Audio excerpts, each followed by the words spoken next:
ટ્રમ્પે જે નિવેદન કર્યું, ટ્રમ્પના નિવેદન બાદ કાચા તેલના ભાવમાં ભયંકર ઉછાળો આવ્યો।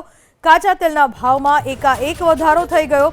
ટ્રમ્પે જે 20 મિનિટનું નિવેદન આપ્યું અને હોર્મુઝ સ્ટ્રેટ અને તેલ વિશે જે નિવેદન આપ્યું, કાચા તેલના ભાવમાં એનાથી 4% વધારો થઈ ચૂક્યો છે।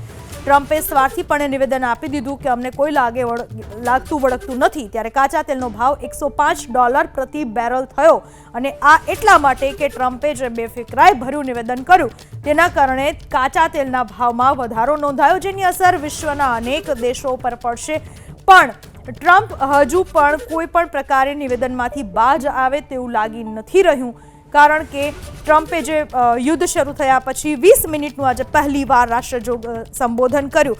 ભારતીય સમય અનુસાર સવારે 6:30 વાગે આ સંબોધન કર્યું અને ત્યારે તેમણે સ્પષ્ટપણે કહ્યું કે અમે ઈરાનમાંથી તેલ આયાત કરતા નથી, હોર્મુઝ સ્ટ્રીટની અમને જરૂર નથી। જે દેશો હોર્મુઝ સ્ટ્રીટનો ઉપયોગ કરે છે તેમણે એ વિશે વિચારવું જોઈએ, તેમણે એ પ્રકારે પ્રયત્નો કરવા જોઈએ। અને ટ્રમ્પના આ નિવેદન બાદ જ કાચા તેલના ભાવમાં ભયંકર ઉછાળો આવ્યો, જેની અસર વિશ્વના અનેક દેશો પર થઈ શકે છે।